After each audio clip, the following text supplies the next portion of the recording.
Hi,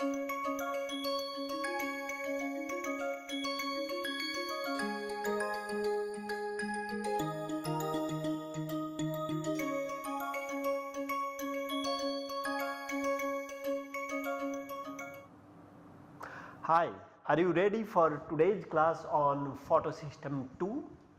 I hope so. So, let us look at the photosystem 2. In the last class we have discussed that reduction of molecular oxygen takes place at heme copper oxidase, and that is the cytochrome C oxidase, and also we were mainly discussing the water oxidation, by which two molecules of water will come close together and form the oxygen molecule, that is in photosystem 2 oxygen evolving center is involved and 4 manganese 1 cluster is involved, right. These two reactions are almost microscopic rivers of each other, right. Oxygen going to water and water coming to oxygen, this is what perhaps one would dream of in their wildest life, right. So, this enzyme which is involved into water to oxygen is called the oxygen evolving complex, OEC, or OEC for the center, right. 4 manganese center, 1 calcium is involved for such transformation, and we have seen earlier that cytochrome C oxidase can be converted to water from oxygen, right. So, overall these two are very important enzyme and they are involved in multi electron processes. Now, the crystal structure of OEC is very complex as we have discussed in the last class, but major interesting point for us is this OEC, oxygen evolving complex or oxygen evolving center. This structure has many problems, but it can all give rise to a situation where all these steps are happening very happily perhaps, and the crystal structure does not give the clear evidence or clear indication what exactly the manganese structure is, but these are many different propositions that exist in the literature. All of them are valid, but it is going to be only one center that is involved. What that is, I think nobody knows for sure 100%. Now, these are the structure which got support from the exact study. If you look at that crystal structure in that science paper, this is the center where you see the 4 manganese center 1, 2, 3, 4 are situated as is here. Calcium is bound in between, but more importantly this structure people believes that is not the right structure, because X-ray is damaging these manganese calcium and manganese oxygen bonds, right. So, nonetheless, although this is not reliable data or reliable structure for 4 manganese 1 calcium, but still people believe that it would be some combination of these species that is involved into the oxygen evolving center. Although this structure is quite interesting, but we have to keep this in suspense right now. But one thing for sure throughout the literature, what we learned is S0, the fully reduced form, will be oxidized to S1 and then to S2, then to S3 and S4. In each step 1 electron 1 proton is involved, and overall the fully oxidized S4 oxidation state will be converting water, 2 molecule of water into oxygen, and this is where mainly we were interested in learning what happens at this S4 so that water can be converted to oxygen, right. If you look at this S0 to S4 overall catalytic cycle, you will see that manganese oxidation states are varying, and these are the 2 possible assignment for S0, this is the single possible assignment for S1, this is also the single possible assignment for S2, and then these are the 2 possible assignment for S3 and subsequently S4, which is the fully oxidized form. But more importantly 1, 2, 3, 4, these 4 steps are light dependent or photo dependent, the final step is photo independent. Many different studies or many different spectroscopic techniques such as EPR, FTIR, JAS, UV visible studies are employed for characterizing these intermediate. Okay. So, today let us try to see what happens to these intermediates.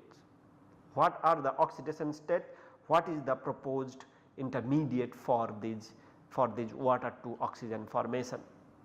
Well, I think one of the key steps that we are interested in is the oxygen-oxygen bond formation, because if water has to give oxygen, there would be a step where OO bond formation takes place, oxygen-oxygen bond formation takes place. And it is believed, and with some evidence, that this is the calcium hydroxide which is the nucleophile here, and the manganese oxo centers can be acting as the electrophile. For instance, as you see in the right, so the calcium hydroxide which is arising from water molecule, and this oxo which is also arising from a water molecule, we will see the mechanism of how water is giving rise to oxo in the next slide.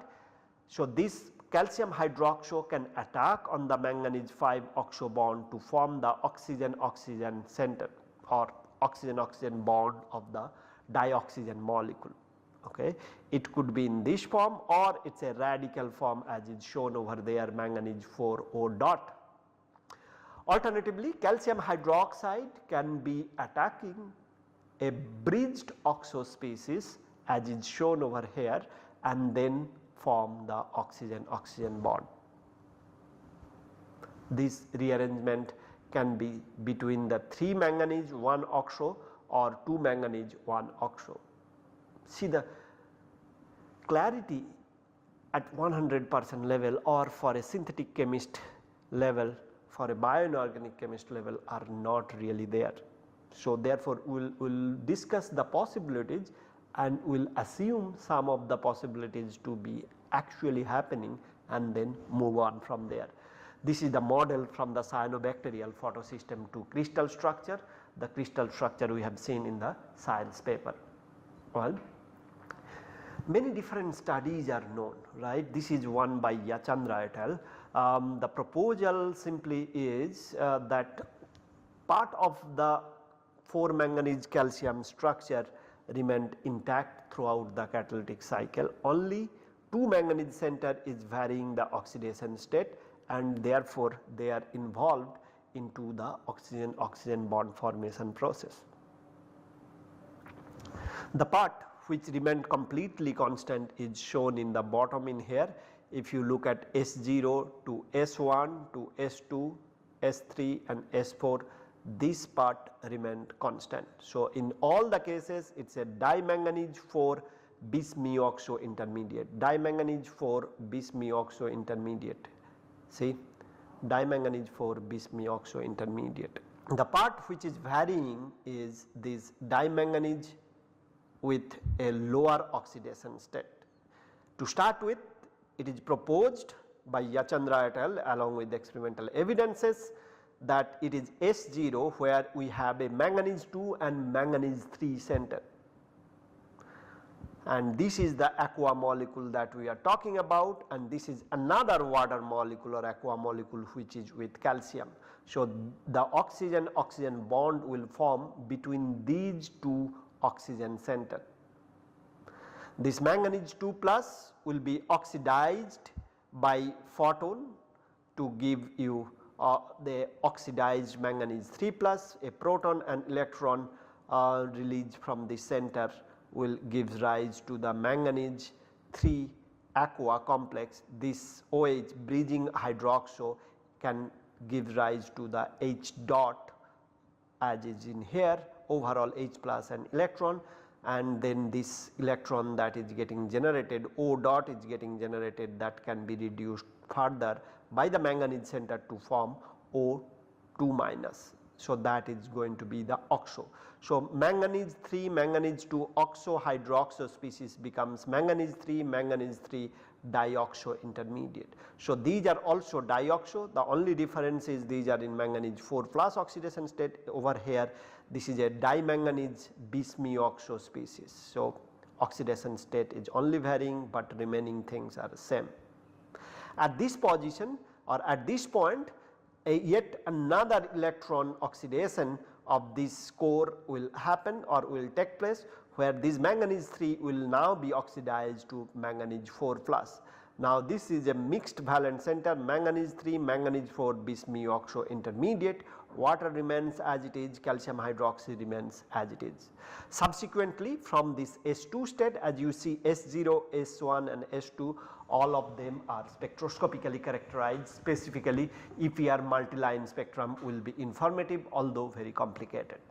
Now this manganese 4, manganese 3 center, as you can see over here, can undergo further 1 electron oxidation reaction in presence of light to give the manganese 4 hydroxo center. So this H dot from this aqua molecule can come out, H plus an electron in the form of H dot, or overall can come out to give rise to the HO dot, which can be converted to HO minus by transferring 1 electron from the manganese side to give manganese 4 HO minus. So this is where manganese 4 HO minus is there, and therefore overall you see we started with manganese 3, manganese 2, then 3, 3, then 3, 4, then 4, 4.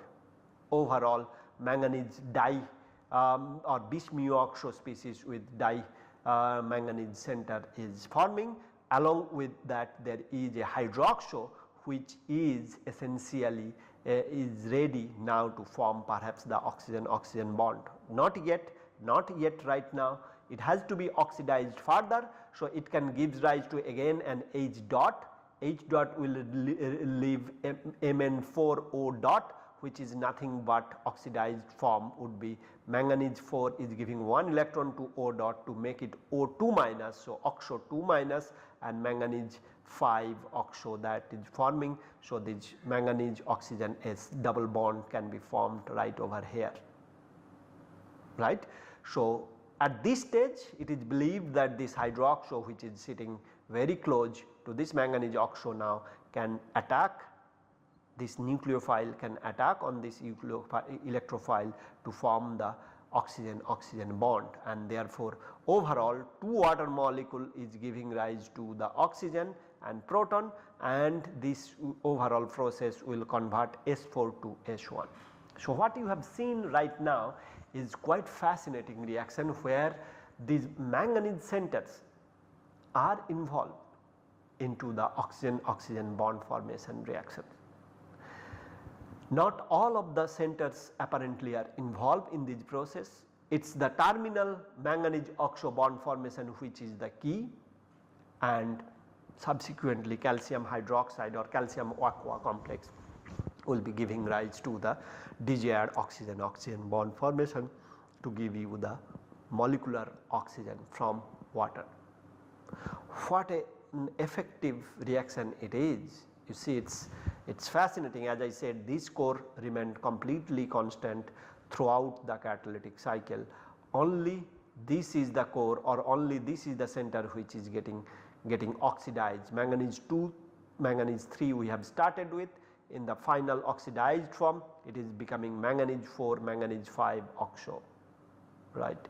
So this is the change, only change that you see is this manganese 4, manganese 5 oxo, and that is happening quite easily, right.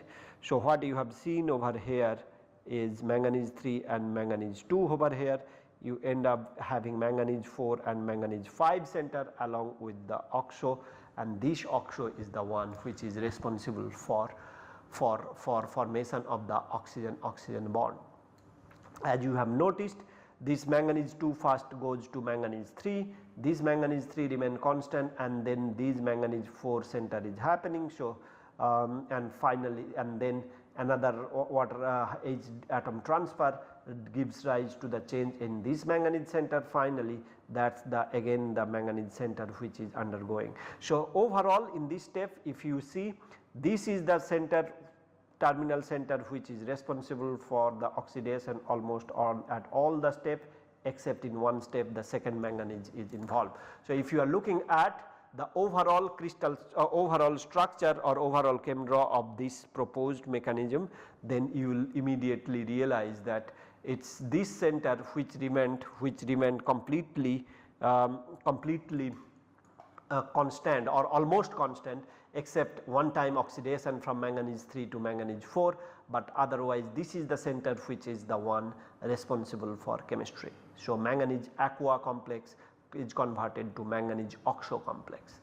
Now I would say that's a really fascinating example. What we are overall saying then is well, it's transformation into manganese oxo. So we are starting from manganese aqua complex overall with steps manganese 2 aqua complex. This is now forming manganese 2 oxo. Well, this is quite a phenomenon, right. So you can break this OH bond, you can break this OH bond, overall you can make it, let us say, manganese OH minus or dot. So each step these manganese 2, let us say, was there, and then it can keep on giving one electron to form a bond or one electron to make it hydroxide.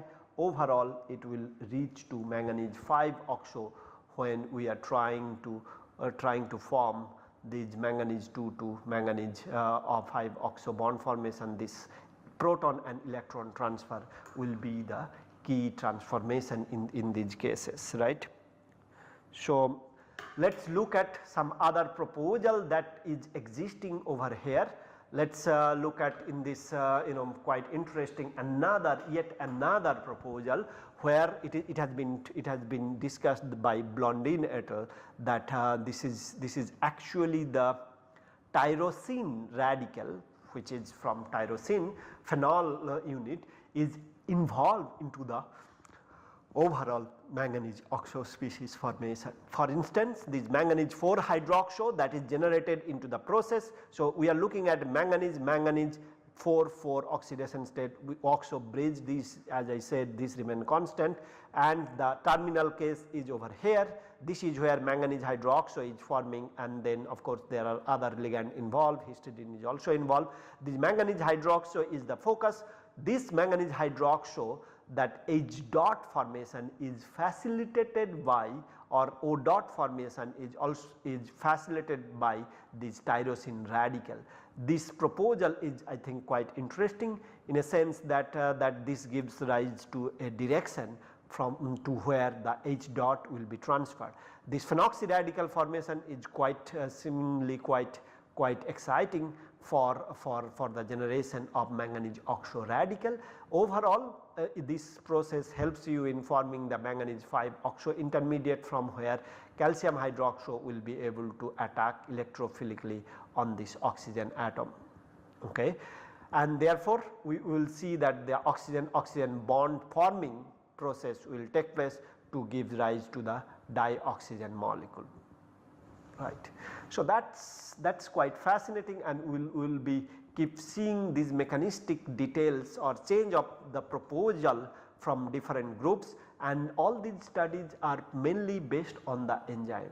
The synthetic studies are also done, quite a few, quite a lot, but the problem is without knowing the enzyme structure properly, or without having a clear cut manganese 4 calcium structure, I think it is getting very difficult to assign what type of chemistry is happening in the enzyme, and therefore trying to mimic this enzyme is always much more challenging. But once again, these has to be understood at a molecular level. If the mankind has to understood the biological processes and our very existence, I think these processes at a molecular level should be and must be addressed. Let us look at some more proposal. So once again, these are many different proposals exist in the literature for which we do not have a crystal clear idea, although the crystal structure exists, but the reliability of those crystal data can be questioned because the X-ray damage of those crystal structure. Now more importantly, these studies are mechanistic proposal are based on some of the experimental observation in terms of XFs, in terms of UV visible, EPR and FTIR studies, and therefore one can think perhaps all or all of these mechanism might have relevance in the case of the ever important these oxygen bond formation reactions. Okay. The fact that even the tyrosine radical is involved or believed to be involved in such process makes it even more exciting. Okay. Let us look at a proposal which is based on the EXAF study. Here again we are going to look at S0, S1, S2, S3 and S4 without detailed characterization. These data are based on, or these sort of proposal are based on the EXAF's measurement on manganese complex of photosystem 2 in 4 S states. Okay. So, these are the 4 S states that is referred over here. Now, if you look at the manganese distance between these sites are 2.8 angstrom, right. So, and the second manganese to third manganese distance is 3.0 angstrom. Okay. These are part of the cluster we are looking at, part of the 4 manganese 1 calcium cluster we are looking at, and that is the site where water binding, water activation and the oxygen bond formation will take place. As we have previously said, this score remained somewhat constant throughout this process. Now, this overall S0 state can then be oxidized, or hydrogen atom leaves this center overall to make it a H1 center, where once again 2.8 angstrom distance is only changing up to 2.7 angstrom. These EXAF's measurements can be quite accurate. The distance between these two manganese center can be very critical, and as you see only very slight change in the manganese distance take place. Subsequently, the second and third manganese distance is turning out to be 3 angstrom, which is remaining constant even after this electron transfer and proton transfer processes. This is quite phenomenal, because one should understand that this sort of electron and proton transfer does not make much of the change in the core structure, and that is what is observed by the EXAF study. We can further oxidize this center by one more electron, wherein you see that dimanganese center is isolated by 2.7 angstrom and the third center is separated only by 3 angstrom as you see in all other cases. From this S2 state, it is also possible to remove yet another electron, as you have seen earlier, but in this case you will see the manganese this center and then second and the manganese third center distance between them decreased significantly from 3 angstrom to 2.7 angstrom. These are little greater than 3 angstrom or greater than 3 angstrom, and then these are going to be 2.7 angstrom. As you see now, these manganese distance and these manganese distance become equal. So, this is the S3 species from which the fully oxidized S4 oxidation state will be created, and then water will be converted to the oxygen molecule. Okay. So, in the next slide, as you will see that there is other proposal by which people believe that this oxygen bond formation is taking place. So, the mechanistic proposal by Dow and co-workers shows that a complete or little bit different structure. As you can see, these we are looking at here the manganese S4 oxidation state or S4 state, where manganese 4 and 1 calcium structure is there. Now, they according to this proposal, this is going to be the reaction between this manganese 5 oxo, that the one we were discussing 2 slides back, manganese 5 oxo, and bridged by this dimanganese dioxo intermediate. This manganese dioxo intermediate actually is participating in activating the OH bond, unlike what we were saying that this is the calcium structure that is involved, but this is the aqua molecule which is getting involved, not the calcium hydroxo, but the aqua molecule is getting involved.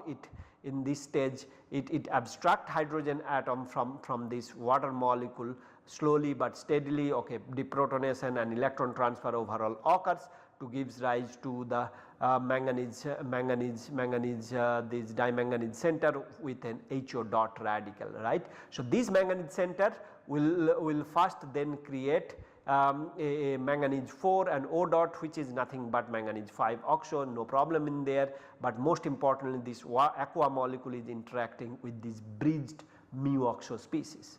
Now this bridged mu oxo species will subsequently give the hydroxo radical. This hydroxo radical upon removing one H dot. So this hydroxo radical and manganese oxo radical will then combine to each other to form the oxygen oxygen bond. As you can see, this is a manganese 5 oxo, which is nothing but manganese 4 O dot, that is fine, but this H dot transfer will reduce the manganese 4 center to manganese 3 and then hydroxo intermediate. This electron transfer from H dot from this OH bond to manganese center will make it manganese 3 plus O dot, and this O dot and this OH can then combine to give the OOH, okay, which is then can undergo an OH bond cleavage or activation to give the OO dot. This OO dot then can form the pi bond as is shown over here, and then gives rise to the H0 state. So overall in this slide we were looking at the details of the oxygen oxygen bond formation step. Here how S4 is forming S0 is considered, and it is quite amazing that stepwise mechanism can be suggested so nicely, but without involving the calcium intermediate. Once again these proposals although remain quite exciting, all these proposals, but there is a missing consensus in the community that which is the real mechanistic understanding for this oxygen oxygen bond formation process that one really still need to discover and convey to the scientific community. So overall what we have seen so far are little variation of the reaction mechanism, but nonetheless it is the manganese terminal oxo center which is involved into the oxygen oxygen bond formation, or the bridge manganese oxo species involved in the oxygen oxygen bond formation, which is the critical step in the formation of the oxygen molecule from the water molecule, right. So water is forming the oxygen dioxygen molecule with the help of this manganese oxo. The details of this procedure still remain unclear. These sort of studies or these studies both in the enzyme as well as the DFT studies and in conjunction with the mechanistic studies as well as modeling studies from bioinorganic chemists are quite crucial in shedding light into this highly complex intermediate, and I think the study must be going on to better understanding procedure. I will not discuss this one, this will be there for you to further diverge into it. So this is another study based on that crystallographically model of Freire, that science paper. It is little more complicated, let us not get into that. So let me then once again summarize by saying that there are many different clusters that is proposed. Still some of them perhaps can be ruled out, but many of them cannot be ruled out, and so are the many proposals that are existing in the literature still cannot be ruled out. There exists little bit variation among these proposals, but nonetheless it helps us understand how perhaps the oxygen oxygen bond is forming. In the experimental studies or in research, you do not have to understand everything right on day one. Sometimes it takes decades, sometimes centuries to completely understand a mechanistic proposal. Sometimes perhaps it would never be understood because these reactions are so fast, understanding each and every intermediate becomes next to impossible. But efforts are on, many synthetic studies, many experimental studies both in enzyme as well as synthetic setup are on. The computational studies are paramount effect, having great contribution in this field to better understand these oxygen oxygen complexes or oxygen evolving complexes and the oxygen oxygen bond formation reaction. So we will come back with more discussion on these, and mainly we will be next summarizing what we have learned so far in this topic. Thank you very much, see you soon.